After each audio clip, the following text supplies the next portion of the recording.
Pensez pour les vélotafeurs et les cyclistes urbains, Delibike conçoit une première ligne de vêtements en première peau qui vous permettra d'éviter de vous changer en arrivant au bureau. Ces vêtements qui se veulent éthiques et chic ont été inspirés grâce au voyage à vélo réalisé par les deux fondateurs. Une bonne occasion pour moi d'aller à la rencontre de Sophie Blouin qui nous reçoit en toute simplicité chez elle à Clisson, situé en Loire-Atlantique. Magnéto. Bonjour Sophie, merci de nous recevoir chez vous à Clisson. On est sur la route des vins ici, on est en plein vignoble nantais, c'est magnifique. Eh oui, complètement. Bonjour Henri, déjà on va commencer. C'est par dire bonjour. Alors, vous nous recevez ici chez vous, c'est un cadre magnifique. Mais j'ai pour habitude, Sophie, de démarrer cette émission avec cette question très simple. Elle est vraiment très très simple, vous allez voir. Le vélo pour vous, est-ce une révélation? Est-ce un art de vivre? Ou tout simplement une passion? Je dirais que je suis passée par les trois. Et j'ai pas de... Enfin, les trois me disent quelque chose en fait. Parce que une révélation, oui, parce que je ne faisais pas trop de vélo avant. Et puis, c'est vite devenu une passion. C'était une découverte qui est devenue une passion. Alors, justement, comment est née cette passion du vélo? Ça fait 15 ans que vous faites de l'itinérance à vélo. Oui, complètement. En fait, ça a commencé par une balade le long d'un canal, pour ne pas le citer, le canal du Midi. Et c'est très agréable puisqu'on est sous les platanes, même s'il fait chaud, on est au frais et c'est surtout plat. Et donc on prend vite goût à l'aventure et on se rend vite compte de la liberté que le vélo apporte. Alors justement, cette liberté, est-ce que c'est quelque chose qu'on retrouve ailleurs, d'être sur le vélo, face à l'effort, même si on est deux? Qu'est-ce qui se passe dans la tête quand on fait de l'itinérance à vélo? Qu'est-ce qui se passe? Je dirais qu'on est en rapport avec la nature, avec les odeurs, avec les paysages, avec les éléments qui nous entourent, le soleil, la pluie, enfin tout vient nourrir notre journée et on est présent en fait. On n'est pas dans notre tête, on est forcément dans le moment présent. Et ça crée des liens. C'est social. Aussi, oui, alors ça c'est très très facile, mais au quotidien forcément, mais effectivement on n'a plus de carrosserie, donc les rencontres se font facilement, les échanges, et je dirais même que quand on est sur son vélo en pleine nature, au bout d'un certain temps, la ville et le bruit deviennent très agressifs. Vous dites, j'ai lu ça, hein, vous dites essayer le vélo, le voyage à vélo, c'est l'adopter. Alors, comment convaincre les gens justement à se lancer dans cette pratique si particulière? Eh bien, je dirais qu'il faut commencer par des petites étapes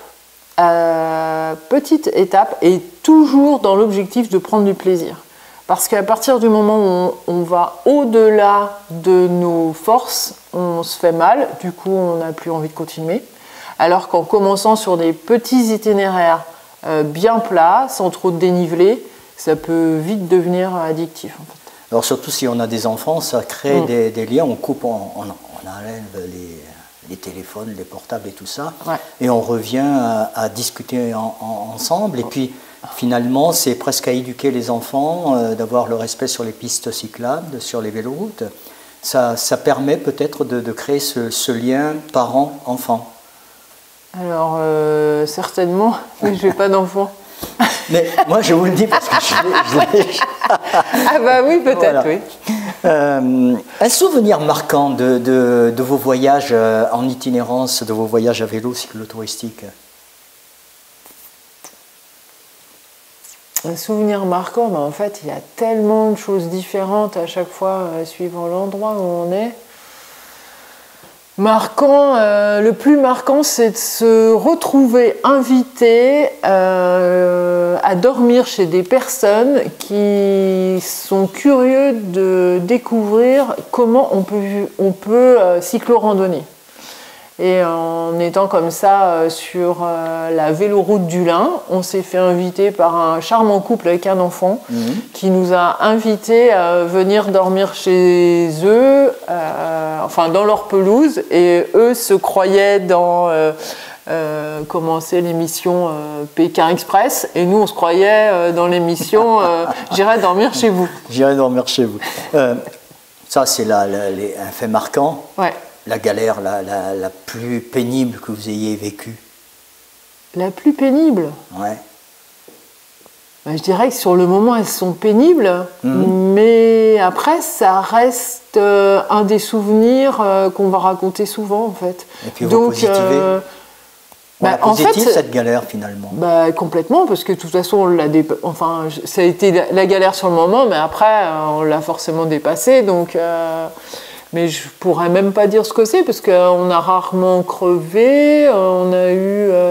Ah si, on a eu des fois, on s'est retrouvés à avoir oublié nos piquets de tente au camping d'avant, alors qu'on venait de faire 80 km.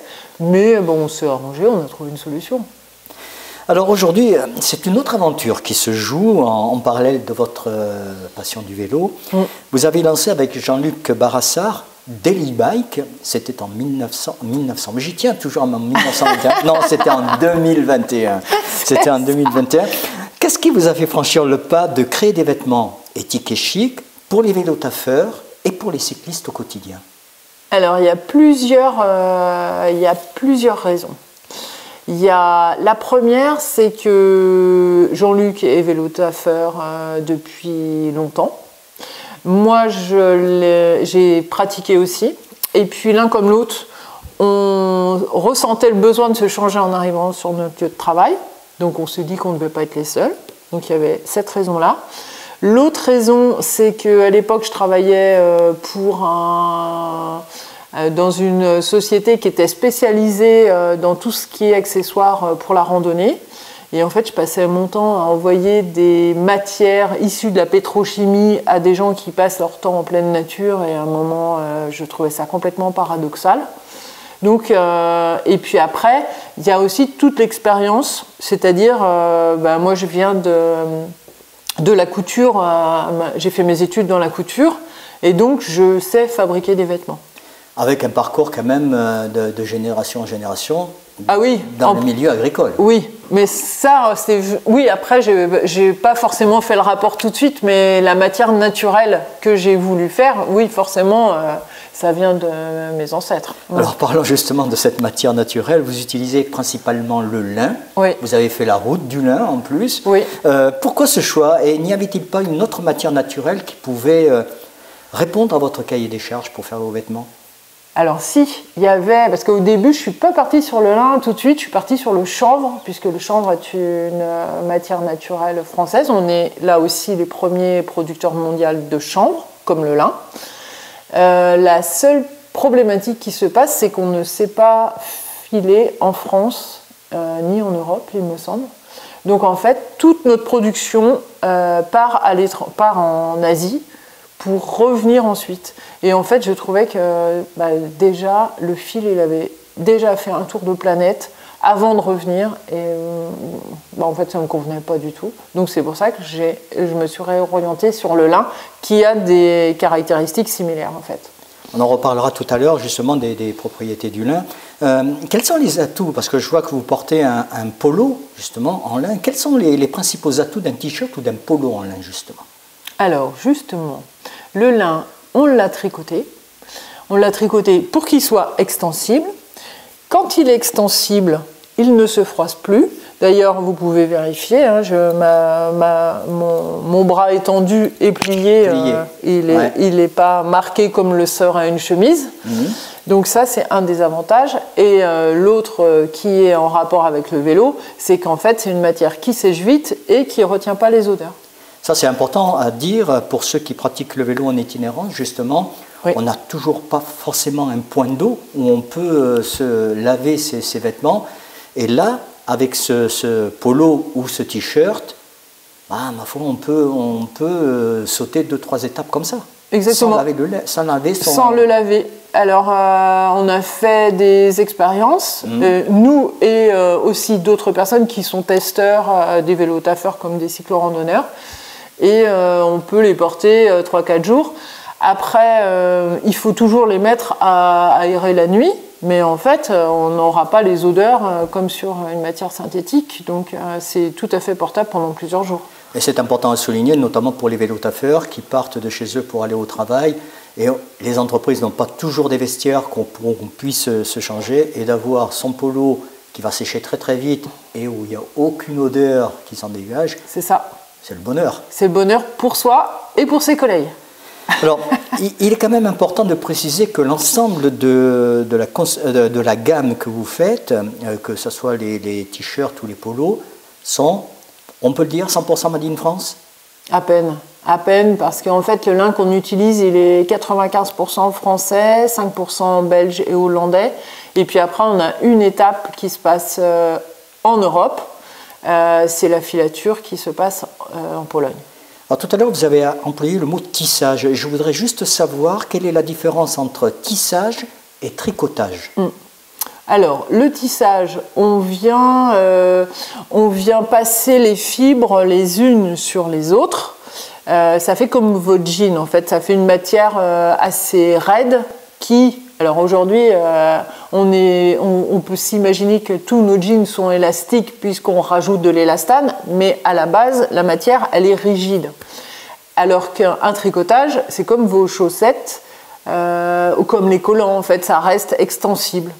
D'accord. C'est comme s'il y avait de l'élastane à peu près? Ouais, mais en fait, ça reste naturel parce qu'au lieu de passer des fibres les unes sur les autres, eh bien là, on va venir faire des boucles. Et c'est ça qui donne de l'élasticité.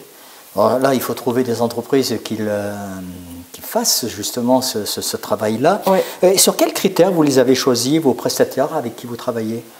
Alors, sur la qualité de leur tricotage. Et ça n'a pas été simple parce qu'en fait, tricoter du lin, c'est très compliqué parce que c'est une des seules matières qui justement, il y en a zéro, oui. Ouais, là, il y a zéro élasticité. Donc, en fait, pour faire des boucles avec quelque chose de rigide, eh bien, si on n'a pas le savoir-faire, on se retrouve avec une matière qui va casser au lieu de se tordre. Et donc ça, il y a très peu de tricoteurs qui veulent tricoter le lin. Et après, moi, j'avais vraiment... En fait, je voulais faire un tricot qui soit supérieur à tout ce qui nous vient de l'étranger. Je voulais vraiment un beau tricot qui ne se déforme pas au lavage et qui ne déteint pas du tout. Parce que j'avais la problématique du bicolore qui fait que si je lave ce polo, il ne faut pas que le blanc devienne bleu clair. Donc, et que le bleu devienne bleu clair. Aussi, voilà. Donc là, je suis certaine qu'il n'y a aucune décoloration. Alors moi, je suis un petit peu frustré parce que dans votre gamme, t-shirt, polo, pas de pantalon. Pourquoi? Il n'y a pas de pantalon parce que aujourd'hui déjà, c'est pas du tout le même métier de faire du haut que du bas. Et puis, si on faisait un pantalon avec en gardant les mêmes valeurs, il faudrait qu'on parte sur du lin. Jusqu'à maintenant, il y a quelques personnes qui font du pantalon en lin, mais on ne s'est pas intéressé, on leur laisse le soin de faire. Et puis après, on a des collègues qui font du pantalon de vélo taf durable, qui savent très bien faire, et on leur laisse la main. Votre mode de distribution, c'est uniquement sur Internet ou vous avez des points de vente en France? Ouais, c'est principalement sur Internet. On a très peu de points de vente, on en a 2. Et en fait, c'est dû à une problématique, c'est que le fait de faire du Made in France fait que nous avons de toutes petites marges, donc nous ne pouvons pas avoir d'intermédiaires supplémentaires à ce jour. Donc, et pas de showroom non plus sur la région de Nantes? On a nos vêtements en exposition chez Tal Bicyclette, le vélociste clissonnais. Oui. Et puis après, on se déplace de temps en temps chez des vélocistes nantais. Et puis sur les salons. Et puis sur les salons, bien sûr. Hein, et notamment le fameux Made in France. Là, vous avez dit... Oui, oui. Les projets de Delibike à court terme, c'est quoi ces projets? Alors, le projet 2024, c'est de doubler notre chiffre d'affaires pour être capable de sortir prochainement un nouveau produit qui viendrait lui aussi un petit peu chambouler les codes actuels. C'est secret? Ouais, je préfère. On ne peut pas le dévoiler? Non. Tant qu'il n'est pas mis au point, je préfère pas. Dernière question. Si vous deviez définir votre entreprise en une phrase? Ouais. Eh bien, je dirais que l'entrepreneuriat, c'est un peu comme le vélo. C'est-à-dire qu'il y a des montées, il y a des descentes. Et en fait, c'est l'aventure au quotidien. Voilà, je résumerai à ça. Et pour rien au monde, vous changeriez? Quand je suis en bas, des fois, mais quand je suis en haut, bah non, forcément, comme tout le monde en fait. Mais c'est quand même merveilleux d'être son propre patron et de créer et d'avoir ce qu'on crée dans sa tête et de pouvoir le voir en fait, en vrai, ça c'est... Oui. Puis surtout, en fait, je dirais que ce qui est le plus merveilleux, c'est de réussir à faire comprendre à nos clients l'importance de faire travailler nos entreprises françaises avec des matières dont on est les premiers producteurs mondiaux, qui ont très peu d'impact sur l'environnement et qui vont nous permettre de continuer à faire du vélo. Ah, c'est le but. Oui, c'est le but. En tout cas, merci Sophie de nous avoir reçus ici, chez vous. On redonne l'adresse du site pour avoir tous les renseignements, c'est www.dailybike.com. Et puis alors, je vais vous poser... Non, c'est www.daily-bike.com. Et puis, il va y avoir des grincheux qui vont nous dire, mais Made in France, pourquoi un titre en anglais? Pourquoi une société qui porte un nom en anglais? Oui. Ah bon, on nous l'a déjà dit, forcément, plusieurs fois, mais après, on s'est dit qu'on ne pouvait pas se limiter à parler qu'aux Français, que forcément, le fait de faire du vélo, ça s'adresse à tout le monde, en fait, et puis on peut aussi montrer ce qu'on fait à l'étranger. Ah ben, Daily Bike, c'est international. C'est international. Il n'y a pas de raison. Alors, quant à nous, on se retrouve très très vite pour un prochain épisode. D'ici là, portez-vous bien. Merci encore Sophie pour cet accueil et puis on va se prendre un petit café tranquille. C'est ça, tout à fait. Merci Henri.